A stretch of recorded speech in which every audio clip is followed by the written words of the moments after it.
Good morning. You're listening to Central Wisconsin's 24-hour information station, AM 1320 WFHR. It's time now for the Morning Magazine, brought to you by the Riverview Hospital in Wisconsin Rapids and Comfort Air Heating, Cooling, Plumbing. Now, with the Morning Magazine, here's Carl Hilke. Thank you, Jerry, and good morning, everyone, and welcome to today's show on AM 1320, as well as on the web at WFHR.com, and we also welcome into the studio our friends from River Cities Media and our good buddy Tom Laux, who's off the disabled list and is here doing yeoman job. He's back. And we also welcome Wisconsin Rapids Mayor Zach Verwink. He's going to be here for the entire hour, and we'll be taking your questions and the like for the mayor. I'm going to just say this once, okay, folks? We all know there's an election. We want to congratulate former Mayor Mary Jo Carson. We also congratulate Mayor Verwink for their victory in the primary yesterday. They'll be facing off in the April general election.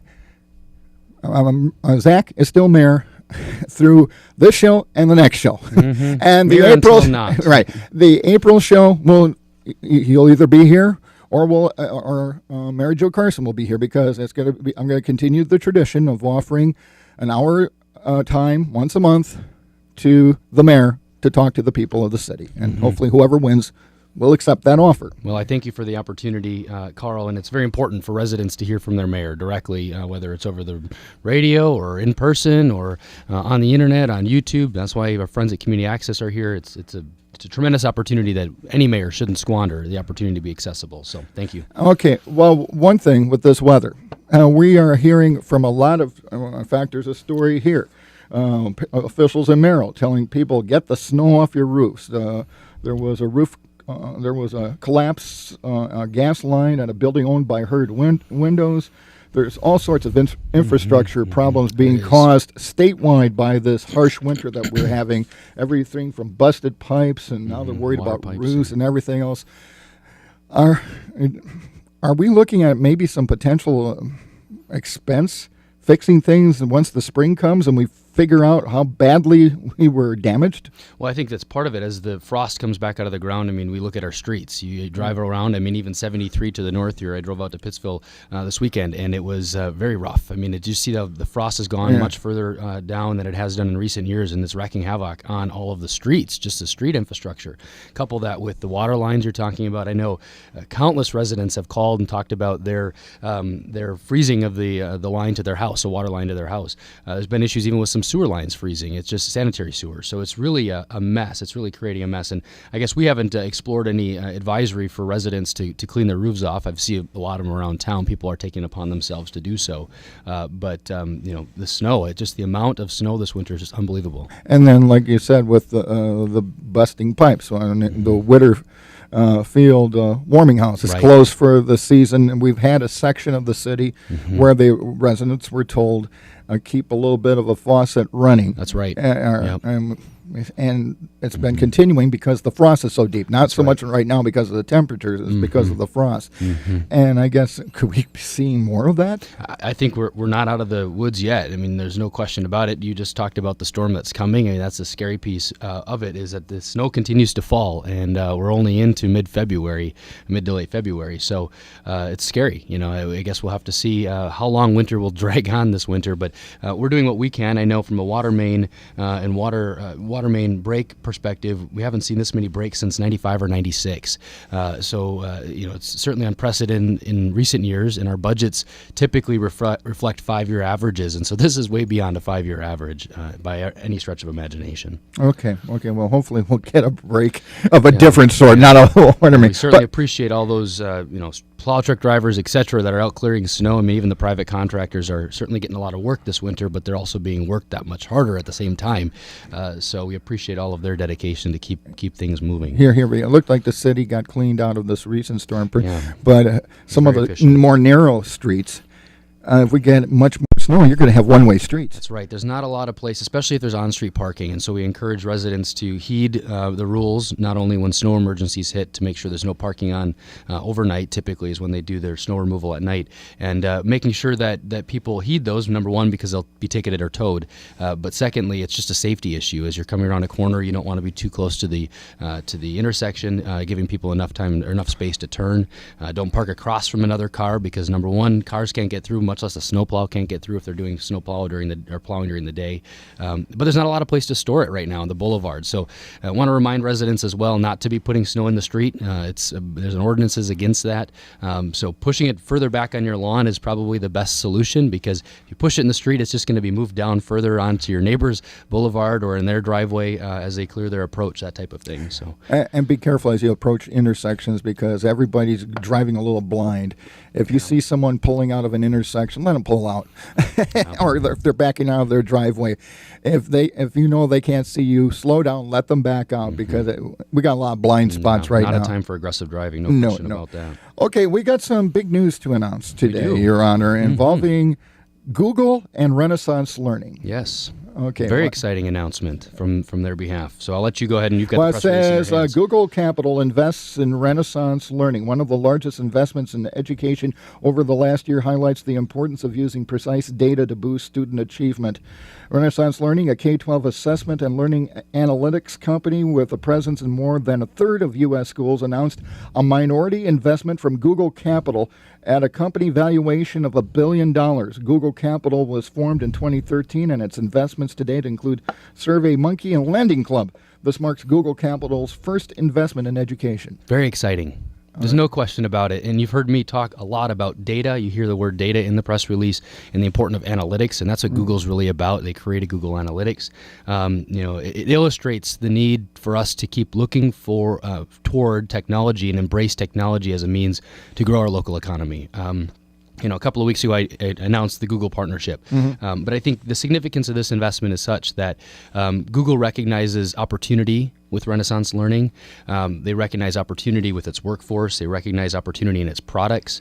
They wouldn't be investing in a company that didn't have promise. And I think that's very exciting news for us locally. I joked with Susan Molinari, who's a Google executive, back in January last month. I said, how's that office in Wisconsin Rapids? How are the plans coming for the Google office in Wisconsin Rapids? Half joking, but very serious, because they have a Madison office. And, I mentioned Renaissance Learning, and I said, we've got a K-12 learning institution. Now, she probably didn't know that Google Capital, an extension of Google, was in the process of making this investment, and so it comes full circle. I mean, it's kind of ironic, but it's absolutely the truth, and it just demonstrates what I've been talking about with our need to invest and need to embrace technology. We should mention this investment follows the October 2011 acquisition of Renaissance by funds advised by the private equity firm of Permira, and makes Google a minority owner of the That's company. right. Does this make you feel more confident about the future of Renaissance, and specifically the headquarters staying here and not being moved someplace Well, else? that's obviously going to be a concern for us, and that's a concern with really any of our large companies in the community, is making sure they recognize the need to continue to invest here. They have options. They have an office in Minneapolis, for example, and I have had conversations with their HR department about their concern and challenges to attract workers to live here. They can get them to move to Plover at times from places like Boston and Austin, Texas, but they can't get them to live in Wisconsin Rapids, and there's reasons for that. Particularly, these typically the computer programmers are young people, right? And they have young families, and so there's something there. There's a disconnect, and I think that's something that we've looked at from a City Hall perspective is how can we partner with Renaissance Learning in their recruitment and attraction efforts of employees. We have a great workforce here, but there are skills and tools that those employees may not have. So partnering with Midstate and UWSP to recognize that, gosh, there may be a need for a program here, whether it's a certificate-based program or a longer-term technical or a bachelor's degree, to get Renaissance the workers they need. Permira is based out of Silicon Valley, and it concerns me potentially in this respect because of the fact that there is a supply of workforce in all all of the U.S. that may be a little bit more competitive than we are. And so having ongoing conversations with them and their HR department is going to be significant. But I think they're established here. I mean, they've got 2 large office presences just right here on the corner of 25th Avenue in the former Cranberries Limited building. There's over 100 employees in there. And then obviously their large headquarters on Peach Street, both in the city. And so for us, it's just going to be continuing to have ongoing dialogue with them.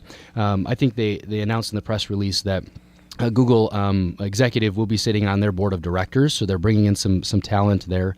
I see the former CEO of Adobe, a company that people recognize, Adobe Reader and such, was also just joined their board at the end of December. He's a former CEO for them, for Adobe. And so a lot of talent, I think attraction. I think that's the neat part. Beyond the financial investment, they're also attracting some talent on their board of directors to steer kind of the guidance of the company. Oh, is this going to be a situation where we need to get everybody that helps promote our community? And for instance, we just had a sports summit last night. Okay, mm-hmm. But when we're talking about young families, we have a young professionals group. We do with the chamber. Is this going to be a case where we got to get everybody that deals with young people and young professionals and young families, get them to the table and say, hey, listen, we're all part of the promotional team. That's right. It's really a call to action, and this really serves that purpose. Yeah, and get everybody to say, okay, listen, Renaissance, we're here. If you need us to talk to prospective employees, we're more than happy to show them the resources we have here, the activities, and because I don't think I talk to a lot of young people, and when they find out what's really going on here, they go, "Wow, this is really a nice, fun community," and especially if they're a young family. Right. It's affordable. That's exactly it. And we were just there was a study just recently done. It was, I can't remember. It was an online company that did a research of Wisconsin cities, and it looked at what were the top cities for job seekers, meaning those that were either unemployed or looking for a different employment. And Wisconsin Rapids was on the list. And the reason why, because we had one of the lowest cost of living in the state of Wisconsin. Not under $1,000 a month compared to Stevens Point, which is $200 more a month on average to live. And cities like Madison, so we were 14 out of 20 on the list. And we have the infrastructure. That's right. For communicating via the web and the like. And we have companies that are making further investments. That's right. In that infrastructure. Yeah. So exactly. It sounds like we just need to get the word out. And there's been a lot of research. I've been paying attention to, there's a magazine called The Atlantic and the Atlantic Cities. And so one of the research pieces they've just done is why cities are attracting a certain number of millennials. Some are doing a better job than others. And there's a lot of contributing factors to that. So I think getting that research into what you said, kind of the community's hands that are in these positions in terms of kind of that promotional team to recognize what are those pieces that make a region or a community attractive to millennials, and these are the jobs that millennials are looking for. They're good paying jobs, they're highly skilled, and why wouldn't we want them to live here? I mean, the low cost of living, an amazing quality of life, recreational opportunities year round, as we know, with a good winter. So I think it's a matter of all of the above, but it really comes back to illustrate for both City Hall and our community to recognize and embrace the future of technology. And if you look at the leadership in our community, and I'm talking about like this Visit Wisconsin Rapids, the heart of Wisconsin, we got a rather youthful promotional team, so they can communicate. Whereas with me, it might be a little different. And I don't know. I just see that we got all the assets here. Absolutely. It's a matter of getting kids and their families here and showing them you can live a really nice life. And by the way, Stevens Point isn't that far down the road, or going to Wausau, or going to Milwaukee or Madison. That's right. Yep. Well, and when these corporate teams from, whether they're from Silicon Valley or wherever they might be residing, come to Wisconsin Rapids, I mean, just the visitor lens that we have to look at, and that's where Laura Nelson with Visit Wisconsin Rapids has done a really great job of just recognizing what are the areas for improvement and really going after it, and just making sure that she's executing to make sure if they're flying into the airport, do they have a visitor's guide at the airport? They're staying at the Hotel Mead, what access do they have to amenities and transportation and everything else while they're here? So I commend her, but it just furthers the need for us to just continue to put our foot on the gas pedal and keep moving forward. When you talk about technology, I had a conversation conversation with Ed Lee, who is the mayor of San Francisco. And Google's not headquartered in San Francisco, and most of these companies are in Silicon Valley, the heart of Silicon Valley, which is about 30, 40 miles south of the Bay Area in San Francisco. And I challenged him. I said, well, what was the one element that you could say was successful in the city of San Francisco to recognize that most of your tech companies were not in the city, but to attract those individuals and whether it's startup companies, et cetera. And he said one of the big things was to get City Hall to embrace the technology first.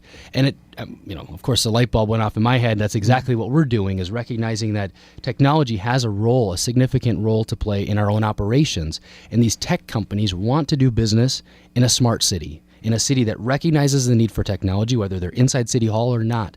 And I think it's just a further demonstration of everything we're doing. Okay. Another announcement you've kind of made this past week or so involves, I guess, some kind of potato manufacturing operation. Right. Mm-hmm. What can you tell us more about it? Yeah, it's a company from Idaho that has made the investment. It's their first, from what I understand, their first investment outside of Idaho in a facility just to the north of here in the West Side Industrial Park. We'll be meeting with them actually in a week from what's today? Week from tomorrow. They're Thursday. They've been in town for the last 2 weeks, meeting with subcontractors, going through their facility plans. So this could be a new facility that they're it's building. An existing facility, but they're completely remodeling it. So it's going to be. What was it? It's food. What was it? It was some trucking and some warehousing space. So it's a complete.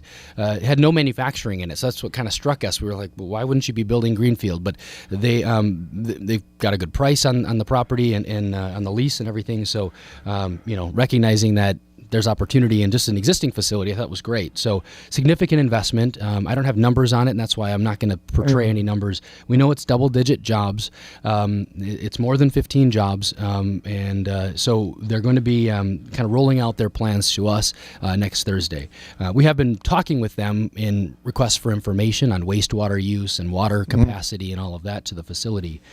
But from what I understand, talking with some local subcontractors, that this is going to be a significant amount of work for them. So that's great news. I mean, it's new investment coming into the community, and we're going to be exporting something again. And that's something we learned in the paper industry was when we export things, this community prospers, and we need to continue to export things. And this is another way for us to do with potato flakes. Yeah, potato flakes. Can you give us the name of the company? It's a company called Ida Pro, and so if people look it up online, they'll see their facilities in Idaho, and so Ida Pro is the name. It's potato flakes for dog food, and so it's surprising to all of us. We all have, many people have pets, and they all eat, pet food, and so it's potato flakes for pet food. Okay, but it's a company coming into the community. That's right. Great, and it's taking an unused facility and retrofitting it for some other use. That's right, and that piece on food processing, I think it also bears repeating on the show is that the closer these companies are to the supply chain, the more competitive they are, right? So potato growing happens just to the east of the city, right? And for them to be able to truck the potatoes here, do the processing that they need to, and export their product is just another illustration, whether it's cranberries and close to the cranberry bogs and processing craisins here, or growing potatoes and processing potatoes here. In any facility, I tour to the north here, the cold storage facility. Right. It's amazing the brands of products that are in our city in storage. Beyond that, there's all of the whey protein. There's just pallets and pallets of whey protein, powdered protein. It's going all over the world because some of these countries can't raise enough protein to feed their people. And so a lot of that's sitting right here in our own storage facilities. Okay, and that's all investment, and it's bringing... Now, anything new on our site? Rapids East Commerce? Nothing to report on the show, no. They continue to ask for information. It's gone a little bit quiet, but I believe from my perspective that they're reevaluating their existing facilities. They haven't told us anything specific one way or the other. We're still in the hunt from what we understand.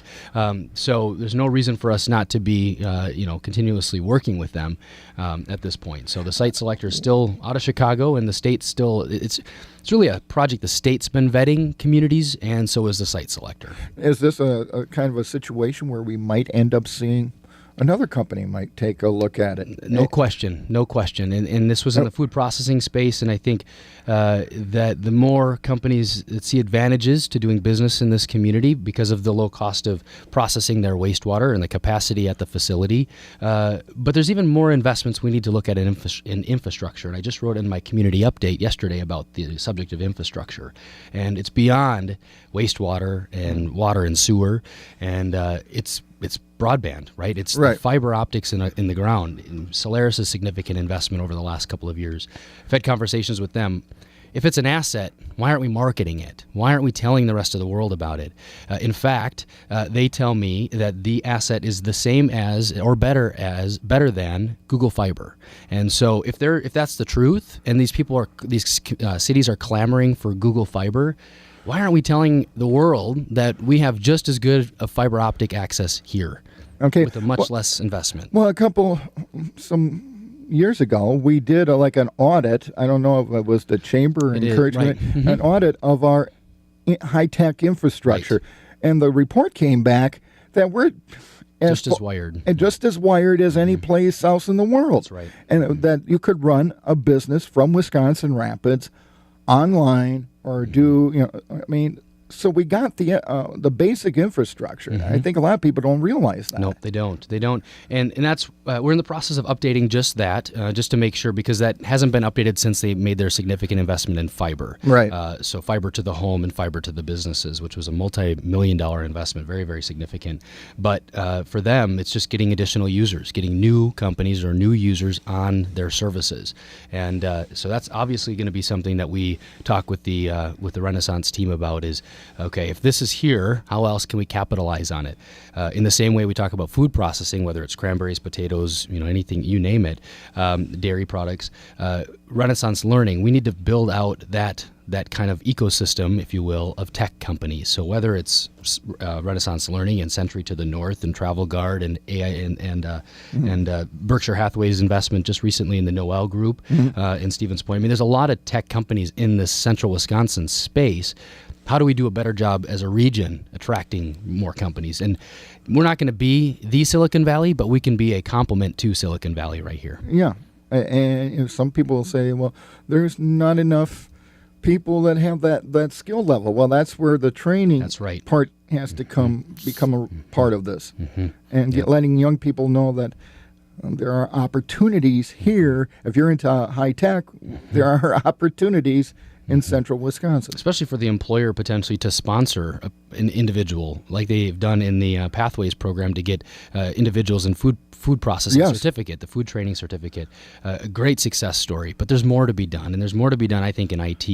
If you worked for the paper industry and in and out of making paper, moving over to a company like Renaissance Learning is going to be a culture change, and it's going to be a change in skills. So how do we retool those individuals with the appropriate skills to be able to take these jobs? It's been shared with me at any given time, Renaissance has over a dozen job openings that they have a tough time filling here. Well, that's an issue. And so we need to look at specifically what are the gaps in skills, and then pairing up, as we mentioned, with UWSP or Midstate Technical College and get these individuals the skills they need so they can be hired. Yeah, it sounds like the problem that everyone from the Walker administration to mayors. Well, you hear the president. The president talks about the skills gap. Yeah, I mean, it's a universal problem. Yep. We have opportunities, but we need people with the skills for the jobs. Right. And our training institutions were built kind of for the economy of yesterday and are increasingly so, being more nimble in training for the future employee, for the future employer. And so I think there's just, a constant need for us to be nimble and to look at different ways for us to train these employees. But again, as you view it, the Google capital investment in Renaissance Learning is something that we should be excited about. Absolutely. No question about it. Okay. We're going to take our first break this morning, and the line is still are open. You could call in right now, 424-2600, pound 1320, on your U.S. cellular phone to talk with Wisconsin Rapids Mayor Zach Verwink here on the Morning Magazine, which, as always, is brought to you by Riverview Medical Center. With you, it's personal and comfort air.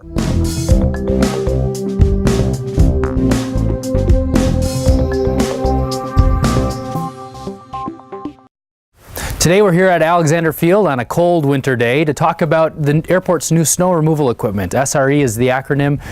The great thing that we want to talk about the airport investment was the fact that the Commission recognized that it was very costly to provide snow removal in past years, and this new equipment will allow the Airport Commission to do its own snow removal, and also its own mowing, which in long term will save the airport tens of thousands of dollars in the long run. In fact, the airport investment was made available to us from federal and state entitlement dollars made available to local airports. So very positive investment. We all recognize in tough budget times, smart investments pay off. And this investment, in fact, will only pay off in just 1 year. So very excited about that. And I commend the Airport Commission for making a smart investment in snow removal equipment and mowing equipment.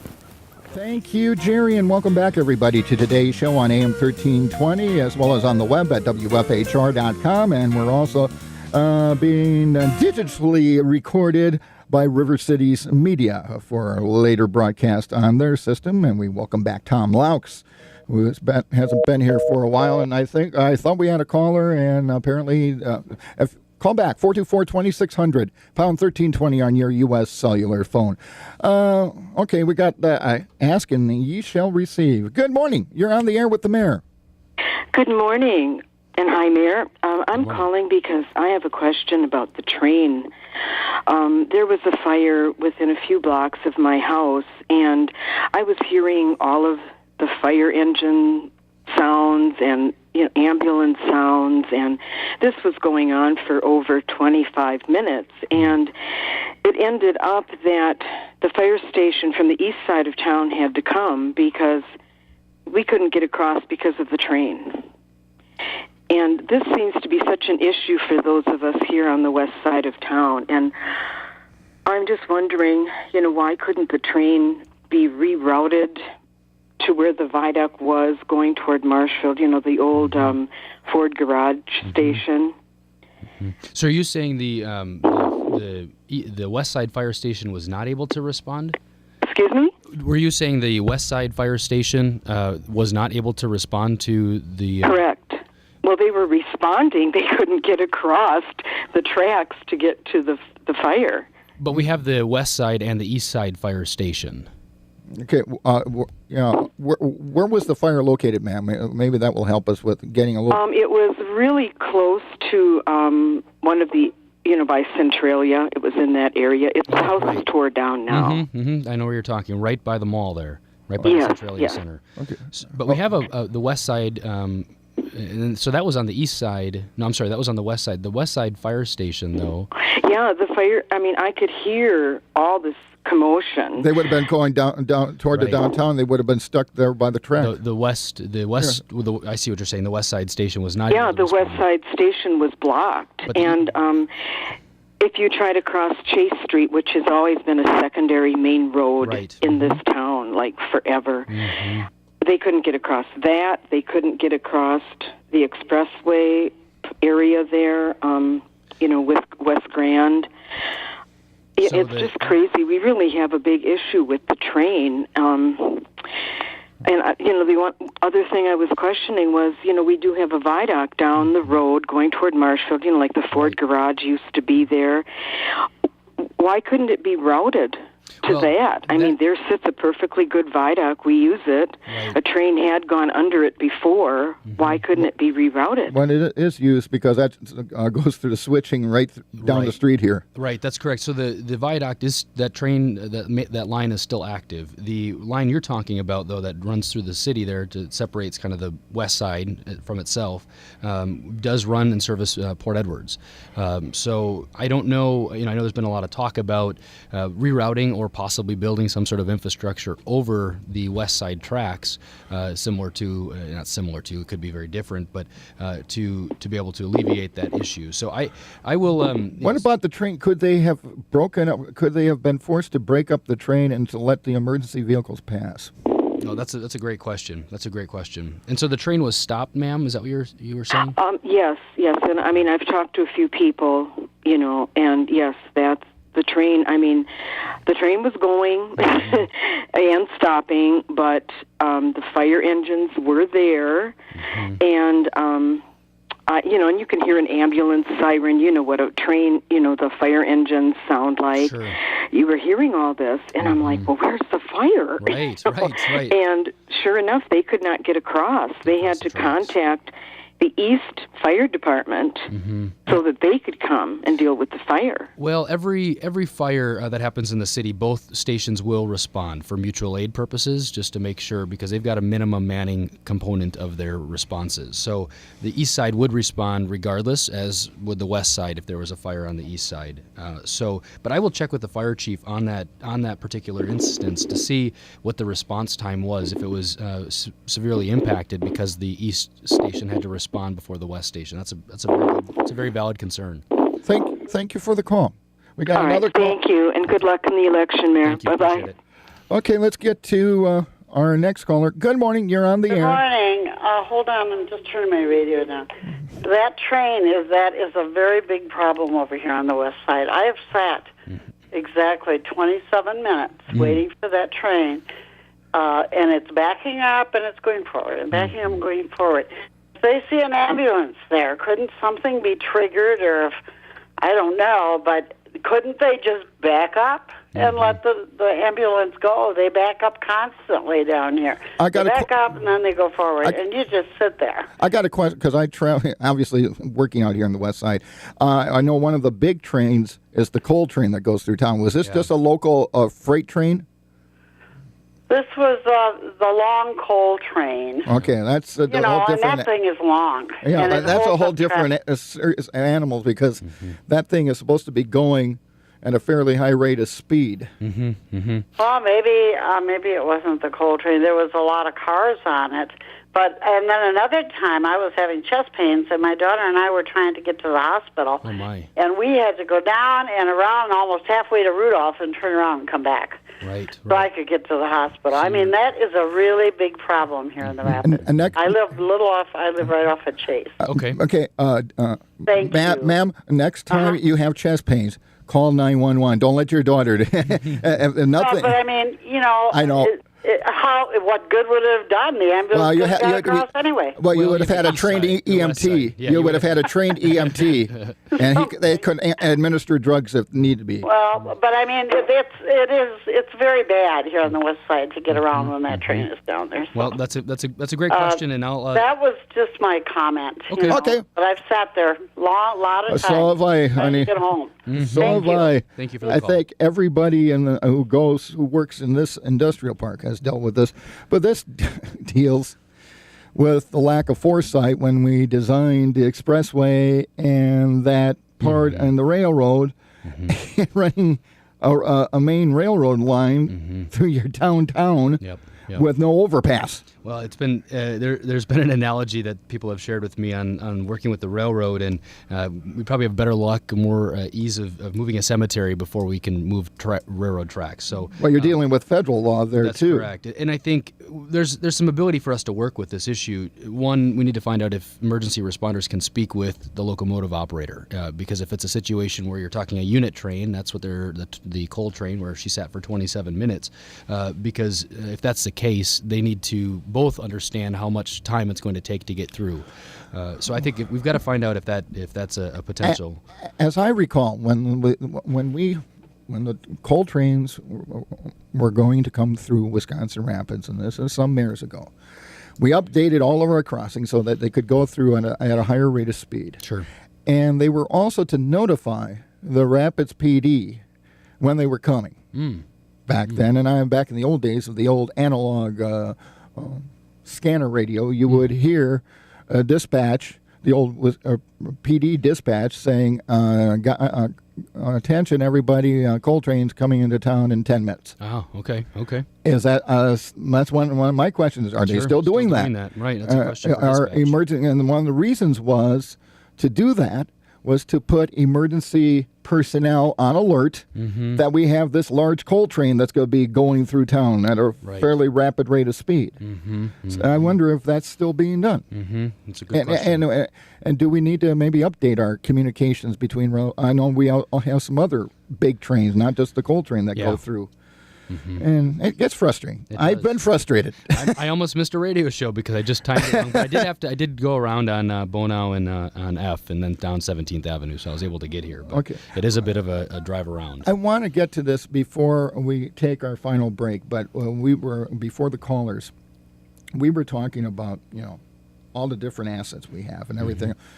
Gets into measuring things and how we can measure it. You touched on something during your State of the City speech, trying to get a regular report of data so we know how our local economy is doing. I don't know if he's still there, Dr. Randy Cray. Randy Cray, WSP. He used to do a regional economic report and speak at local rotaries or local chambers of commerce and give them, here's what we see right now in your area.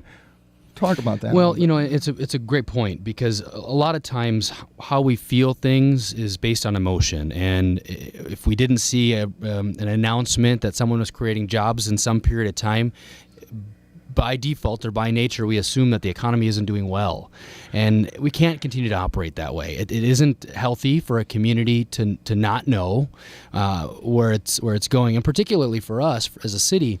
How are our investments in economic development paying off? And I think the taxpayers need to know that return on investment. Our decision makers on the city council, mayors like myself or Mayor Nakusa, et cetera.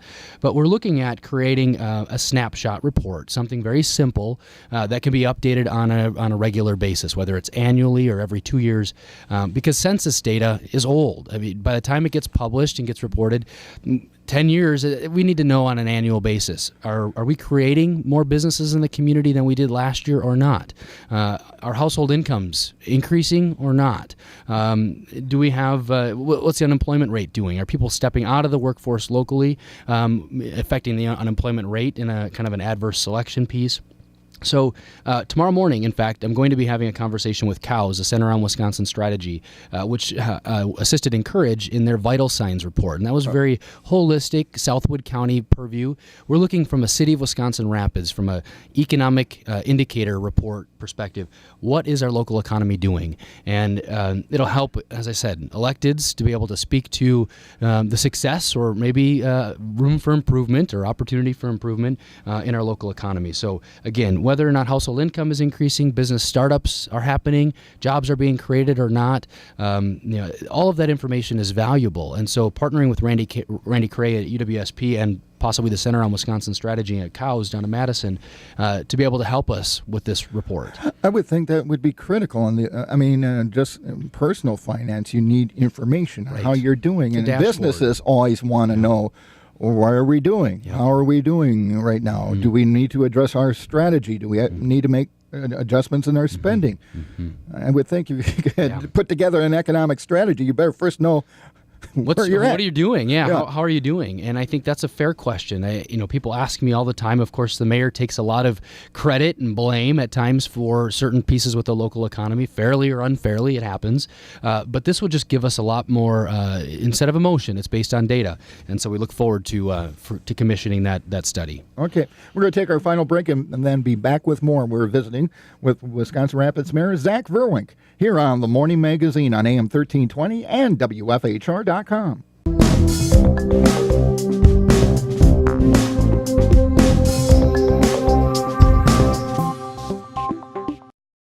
This is Fire Chief Dave Kirkman, asking all residents of Wisconsin Rapids to please adopt a hydrant and make sure that snow is removed after all major snowfalls. If a hydrant is not kept clear of snow, fire attack operations are delayed because the firefighters will need to clear a path to the hydrant. A rule of thumb is that a fire doubles every minute, so please let's save valuable time and adopt a hydrant in your neighborhood today. Welcome back to the show. Wisconsin Rapids Mayor Zach Verwink has been here the entire morning, and we are the phone lines are still open at 424-2600 pound 1320 on your U.S. cellular phone. And of course, the big news we talked about at the top of the hour is Google Capital is investing in Renaissance Learning.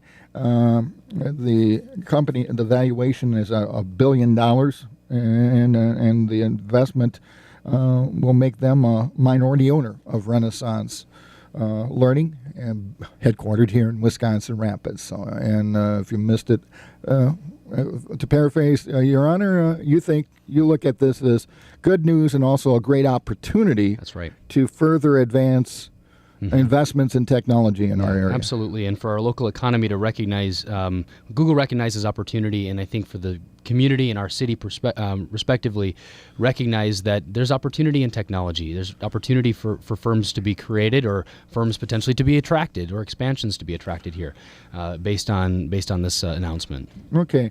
There was a Common Council meeting last night, despite everything else going on. Anything you wanted to highlight? Rains at monsoons. Yeah.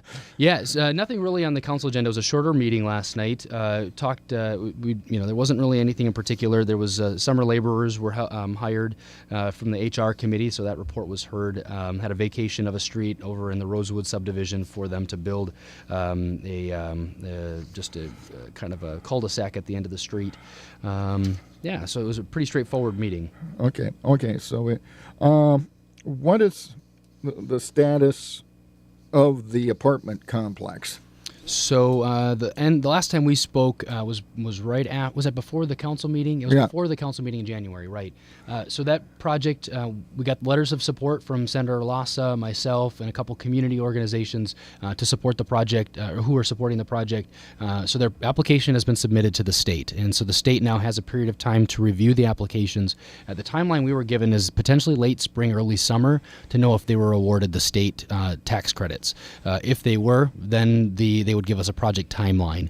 I remember Mike, the developer, representative from the developer, when he first came to town, stated that it'd be about a year from initial visit to completion. And I think depending on time of year is also going to affect that of when they can construct. So I would imagine once we get word this spring, they'll set a construction timeline and potentially up to a year for those to be open. Okay, and these to be built. Visually, it will be similar to the type of investment we have downtown by the mall. No, these will be 3 stories. Okay, these will be 3 stories. Yeah, they're going to be built to Wisconsin Green Built standards, so they'll be more energy efficient for those low-income individuals, which is very important to make sure that they can keep their costs really low. So that's pretty much all we have for an update on that project. But the council did approve, thankfully, the annexation and rezoning of that parcel of land. So it has moved forward. Now it's in the state's hands. Okay. Any other news on the development front? On the development front, the West Side Business Park has surprisingly been the hotspot for activity. There's been 2 other real estate. We talked about one of them recently with the Smart Monkey Toys and that ownership group acquiring a property there for potential expansion. In fact, we're meeting with them over lunch today to talk about their expansion plans, and the city may have a piece of land that we need to sell them for them to get some more access to the property. So working on that here in the West Side Industrial Park. We talked about the company Ida Pro, which is moving into a former trucking facility, doing a retrofit there and making their significant investment in food processing for potato flake manufacturing. And then we just got word yesterday that there's a possible transaction happening in another parcel in the West Side Industrial Park. So we don't know who it is. We have no clue who it is until that information gets finally finalized, essentially. I mean, they're just looking at the parcel right now. How many parcels do we have left in the West Side? Vacant parcels? Well, the large piece, the Armory, still has ownership of that large parcel that the federal budget and state budget haven't coincided to fund that project. So we're conversing of whether or not we would need that parcel of land back. There are a number of parcels that are owned. One parcel that's owned by the city adjacent to the one I just talked about, just to the north here. But there's not a lot of space available in the West Side Industrial Park. Okay. And that leads into another vacant parcel. Greenfield, as I should qualify that. There's vacancies in buildings, but there, in terms of greenfield, there's not a lot of greenfield space. That leads into overall property in the city. Yeah. And you've announced an effort to determine the city properties that we own, how much we own. Yeah, right. Do we need to own it? Yep. And could we sell it off to private development and let the private sector. Get it back to the tax roll, absolutely. So the city-owned property initiative that it took us about a year and a half. Adam from Planning and Economic Development led the team at my request to start looking at properties around the city, whether they're small remnants of right-of-way, unnecessary right-of-way that we may not need anymore, or large parcels. And so we started off just with 3 criteria. Yes, it would be in the interest of the city, best interest of the city to recommend the sale of it, maybe, or no, flat out. There potential water tower site just to the south if you're at the corner of 25th and Alton, that the Water and Light Utility recommends that the city doesn't sell that parcel because they'd like at some point to have that available to them for a water tower on the west side, another one. So that was the criteria, and we've recommended over 100 parcels that could be sold, and they could be former alleyways. As I mentioned, they could be right-of-way remnants from a road construction project. A lot of those are not buildable on their own, so it's to the benefit of the city to get them back to an adjacent property owner. So we don't have to maintain it anymore. It gets it back on the tax roll, so there's some tax dollars generated. It's not significant. I mean, collectively it is, but individually they're not. So that's going to be coming in front of the Property and Finance and Property Committee in the council, hopefully in March for their consideration. What would be done with the money raised from the sale of those properties? Go back to the general fund, I would imagine, or contingency for future projects. We have talked about, however, Woodlands Business Park, right near where Renaissance Learning is housed. We haven't done any proactive marketing of that park. It's been very reactive, and which is okay, I think, but there might be some opportunity for us to do some proactive marketing of that space as well. Isn't that something we should be doing more so, and even on a regional basis, because you're going to have Buren with their business park, which is a kind of a partnership with Wood County, right. and you have what's going on in Nakusa and the potential, the development in Port Edwards with the old mill site. Yeah. Shouldn't we all be getting together? Okay, let's market our region and say, here are the assets. Well, one of the ways that can be done really easily is getting them listed on a Locate in Wisconsin site. That's the Wisconsin Economic Development Corporation's kind of property listing service, like the MLS is for the real estate, and getting them on the MLS for consideration. Obviously, we want to protect the business park's integrity to make sure we've got the best and highest use of business locating there or sited in that facility, in a particular business park. But I think regionally there is an opportunity, no question. When you talk about the Port Edwards Business Park and DMI's acquisition and kind of their plans to work with the Wisconsin Economic Development Corporation to do a feasibility on like a cellulosic facility or research facility, all of which could have spin-offs, right? And we talk about the Renaissance Learning technology piece, but let's talk about just the cellulosic opportunity with paper and I mean, it's still a significant contributor to our local economy. So there's more research that can be done to further develop their product and to be more competitive as well. Okay. Well, it just seems like we got a lot of different assets, and it's time to, like you said, instead of being reactive, waiting for someone to go, oh, hi, I see you have a business park. Why don't we go out there and let people know we have these assets here and we're open for business? Right. And it's really a fundamental difference. Some people approach it and saying, well, we can't attract business or we're not off the map or other things. Well, we owe a prospect the information when they request it. We shouldn't have to pull a team together when a prospect comes to town, spend days or hours or significant amounts of time to get them information. We should have it readily available. Our competitor cities do this. Cities to the north, just our size, Stevens Point, for example. I mean, very proactive. They've got the information available to developers when they show up at their doorstep. So whether or not we're attracting or actively soliciting prospects and opportunities, we should have that information readily available. And they all want it in real time. That's right. I know that's why WEDC is upgrading all their infrastructure in terms of online access and the like, because that's the way business is done nowadays. That's right. There's no two ways about it, Carl. No two ways about it. Okay. Well, it's been an interesting winter. Yes. Are you concerned about budget implications? Well, we rounded out the year 2013 with blowing through all of our surplus that we had generated over recent years. So we're very concerned, depending on how this year, how quickly spring comes and how quickly winter comes again in the fall, because obviously we operate on a calendar budget year. So we're paying very close attention to that. That's one part of the budget, though, that we don't have any control over expenditures. But it's important for us to do things the most effective and efficient way to do it.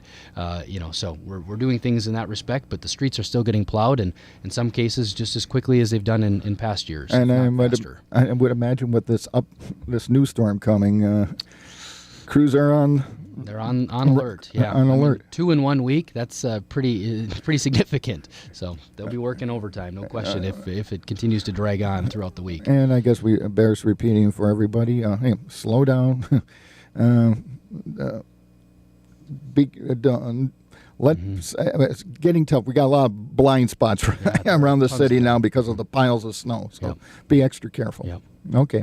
Well, this has been an interesting conversation and even a breaking news day. So we appreciate your time, and we'll talk to you again next month. All right, Carl. Thanks for having me. Okay. Wisconsin Rapids Mayor Zach Verwink.